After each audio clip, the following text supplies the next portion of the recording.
De Madame Méplé, de Montluçon. Et vous m'appelez aussi beaucoup, madame. Voilà, on rate jamais ça, hein.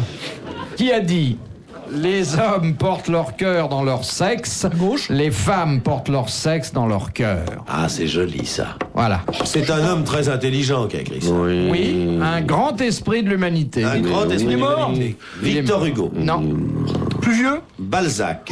non, C'est un grand écrivain français. pas français. Ah, Shakespeare. Goethe. Goethe. Très bonne réponse de Thierry Leluron. Der reitet so spät durch Nacht und Wind. Es ist der Vater mit seinem Kind, hat den Knaben wohl in dem Arm erfasst, in sich erhalten warm. Ben, je peux vous le faire avec quelqu'un qui connaît bien l'allemand, qui s'en souvient de... Erl König. Oui, Erlenkönig, le roi des ondes. Wer reitet so spät durch Nacht und Wind? Es ist der Vater mit seinem Kind, hat den Knaben wohl in dem Arm erfasst, in sich erhalten warm. Mein Sohn Bouvard, was birgst du so bang dein Gesicht? Taisez-vous, Kabash! Enfin, c'est ça.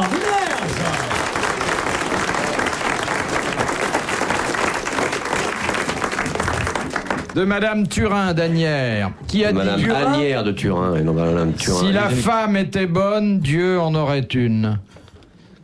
Ah, C'est beau, ça. c'est pas un misogyne. Non, une paille. Vous savez que c'est Jules Renard. Non. Adam et Ève étaient russes. Ah bon? Bah, ils étaient à poil, ils avaient rien à se mettre, rien qu'une pomme à bouffer. Ils ont dit que c'était le paradis.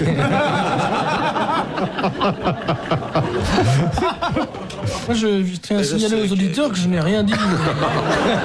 Dites, j'ai toujours, moi, si la femme était bonne, Dieu en aurait une. Je rappelle à Monsieur Bouvard que vous n'interrogez jamais le maire de Paris à cet égard. Je rappelle que c'est fondamental pourtant.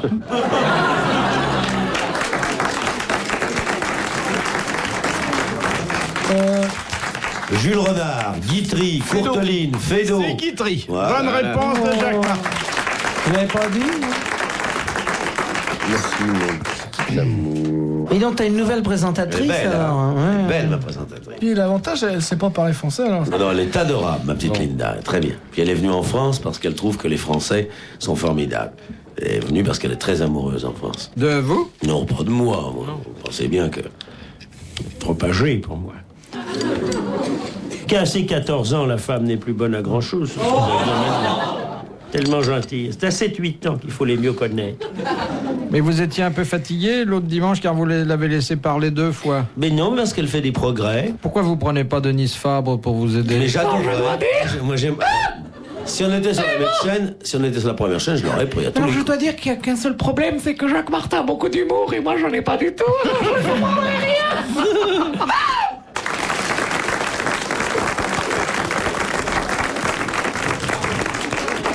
Vous savez que je suis très heureuse parce qu'on m'a annoncé que j'allais participer au prochain rallye Paris-Dakar. Ah bon? Oui, parce qu'ils traversent le désert, ils ont besoin d'une gourde.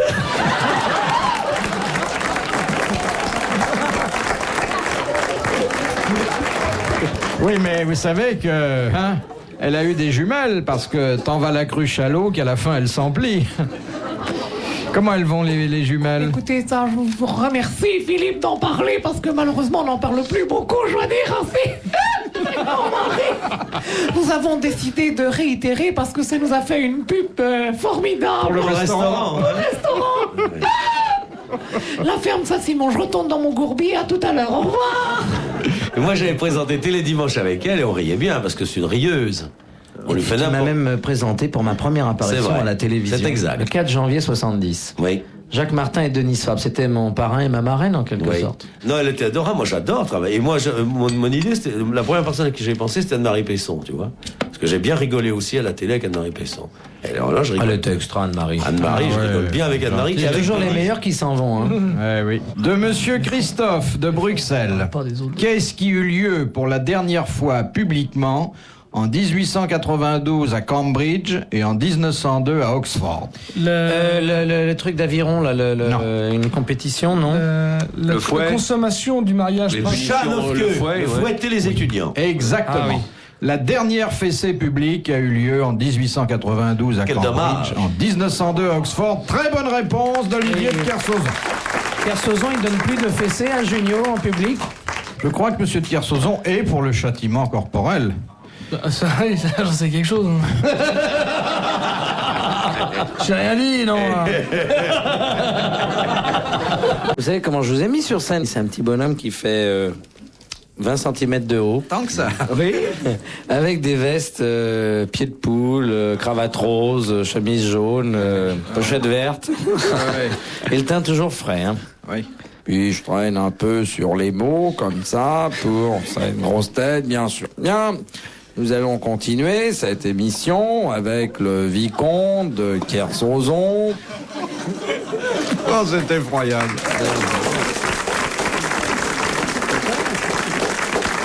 Vous savez Je vous demande d'excuser le Luron de vous infliger ça une deuxième fois.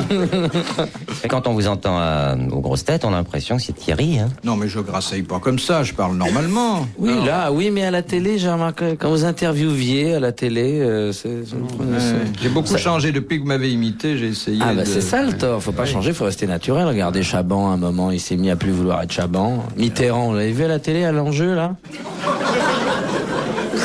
Je pense que c'est un sujet, l'économie, sur lequel je me suis trop penché. En tout cas, j'avais promis de m'attaquer à l'économie, et c'est ce que j'ai fait. Je me suis vraiment attaqué à l'économie, et je doute qu'elle en sorte vivante.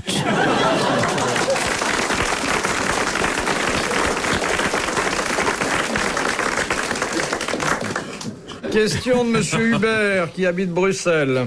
Qui a dit...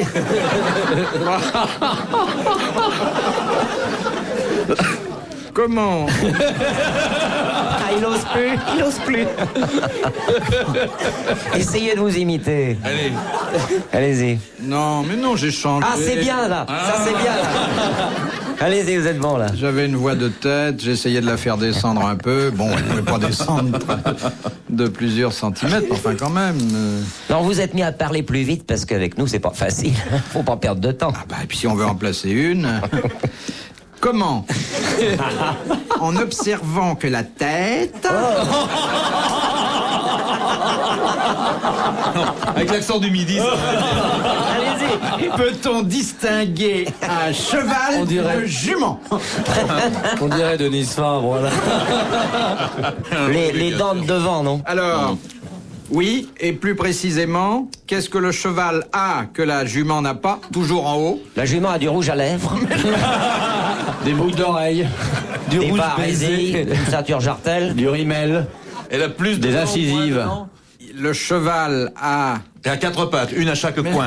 Il a les canines. Et une queue qui va de plus en plus fin. plus longues que... Non, Oui. il a les canines Il a plus des longues. canines, alors que la jument n'en a pas de canines. Bah, c'est Bonne logique. réponse de Thierry Leluron.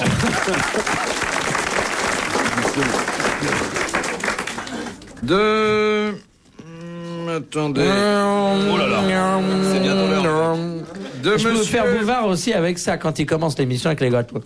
Non, maintenant, on comprend en Braville, le Reims.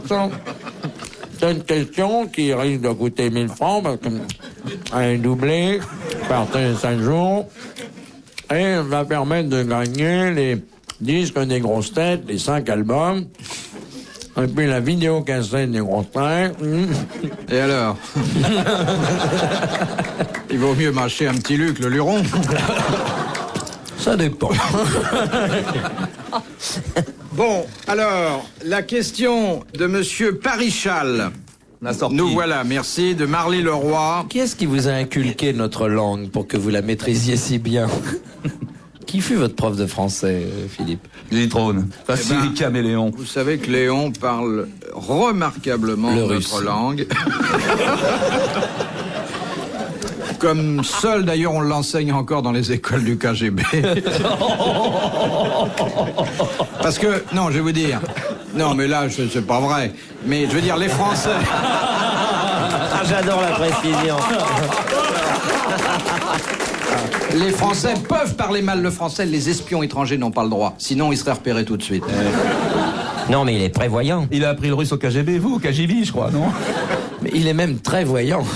Non, en plus, Non, mais Léon c'est vrai que c'est un a espion. énormément... Non, pas du tout. Non, mais c'est vous qui le dites, c'est pour ça Non. que... Non, enfin, il est à la retraite aujourd'hui. Et puis, il aime pas qu'on parle du KGB. C'est curieux, hein. Il monte tout de suite sur ses grands chevaux. Ah oui. Et il en a connu beaucoup dans sa carrière. Il dit qu'après, il sera pas payé à la fin du mois, enfin, des trucs idiots. Il y a des gens qui ont horreur de parler de leurs employeurs. Ça. Non, il y a un côté Lui, il en a deux, roublard. lui, là. KGB et le pape. lui, alors. Et il aime pas aussi la reine d'Angleterre. Hein? Elle l'a pas payé dernièrement. Hein. C'est pour ça qu'il est roublard. Et finalement, Léon a fait énormément pour la propagation de l'emploi du subjonctif imparfait dans les classes laborieuses. Énormément. Ben oui, bien sûr, c'est à moi que vous pensez quand vous dites. Vous savez que nous autres communistes, on se réunit dans des cellules, c'est pour éviter que nos militants partassent. Tous, partent tous. Encore, ce serait un bon moyen pour renouveler les effectifs. On a tendance à diminutionner de plus en plus. Voilà ce que j'ai à dire sur les ondes de Arteao.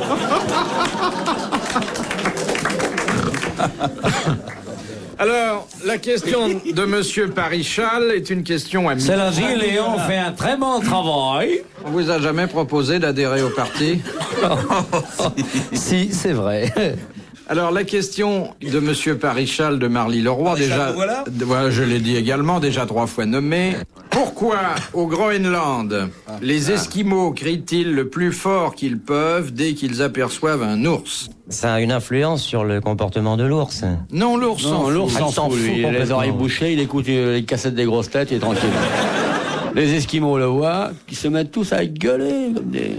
C'est comme les Chinois, là, les samouraïs. Là, qui font... Celui qui voit l'ours crie. Le premier qui a parce crié que gagne c'est la peau. nuit Le polaire, non? Le premier qui a crié, Gagne qui la a peau. vu l'ours, Gagne la peau. l'animal en entier. Et les autres, Bonne réponse de Charles Level et de moi, Olivier, c'est moi. Allez. La parole est à Philippe Bouvard, d'hiver gauche.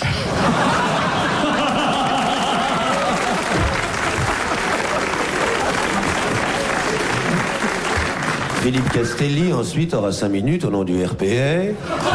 Je rappelle qu'à cet égard, il est fondamental qu'au RPR, le Rassemblement pour rigoler, nous ayons Philippe Castelli de notre...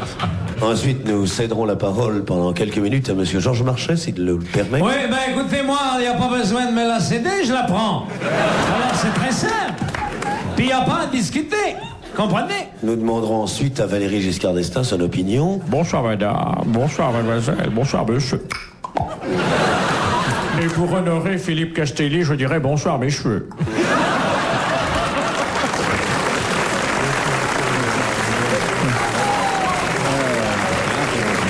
Et enfin, si vous le permettez, Philippe, il faudrait le peut-être... chef de l'État. Peut-être demander au chef de l'État quel est son sentiment sur la phrase à venir. Bien, tout d'abord, je vous remercie d'être venu à cette conférence de presse, pas hein? Et je répondrai à la question de Monsieur Jacques Martin, en lui disant... quel est...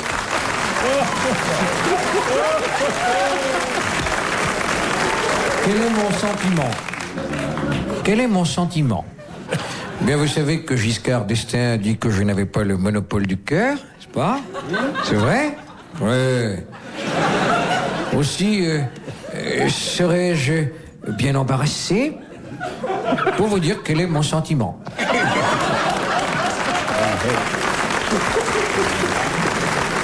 Je pense que Pierre Mauroy a établi le socle du changement. Et maintenant, nous attendons un sculpteur pour faire quelque chose.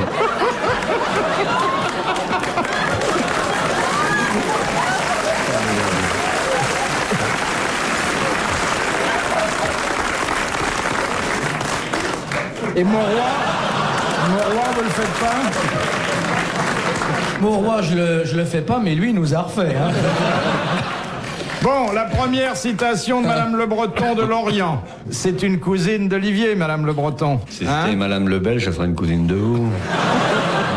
Brialy, t'es pas breton, toi, un peu? Mon père. Si, son Ton papa est père breton. était... Ouais. Mon père aussi est breton. Non, ce qui est le luron des mesures du gâteau. Ça, le luron du côté nord, quand même, c'est différent. Mon père parle breton, hein. Bah, sûrement, pour faire un gosse malin comme ça, il faut avoir du sang. C'est bien un gosse malin, hein. Il est malin, hein. C'est exactement ça. Ah, c'est fabuleux. Oui, le luron, là, celui-là avait des soucis avec son gosse, et puis il a réussi à Paris, quoi. Nous avons les amiraux chez les Kersozon, mais nous avons les officiers généraux chez les Brialy, puisque je crois savoir que ton père est officier supérieur. Supérieur. L'officier supérieur représente son produit inférieur.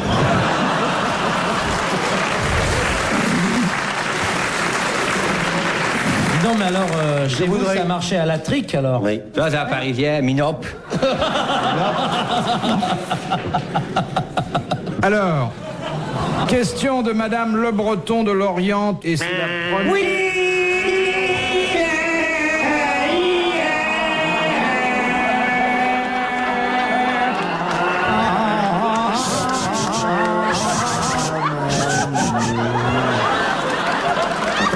Attends. Le luron, fais-nous ta cornemuse.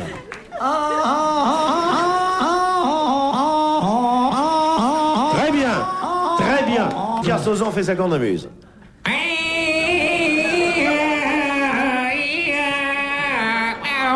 Merci, vous avez entendu ce que vous a dit Khomeini. Dis-moi, Jean-Claude, t'es payé pour venir, toi, ici, non? Ou t'es payé pour partir seulement. Bon, allez-y, Philippe, posez votre question. Alors, Vous mettez toujours des chemises roses comme ça. C'est pas des chemises roses. Regarde bien ce que c'est. C'est de la toile de planeur. Il est à côté d'un aérodrome, il récupère les vieux machins. Là. Sortez votre train, qu'on voit comment vous atterrissez. Bah, attends, il faudrait d'abord mettre l'élastique. C'est quand même un des rares qui arrive à faire du rase-mode dans le bois. Alors, une question. vous pouvez pas le prendre en main, Monsieur Brialy? Oh non. Retrouvez les grosses têtes dans la nuit des temps à tout moment sur RTL.fr.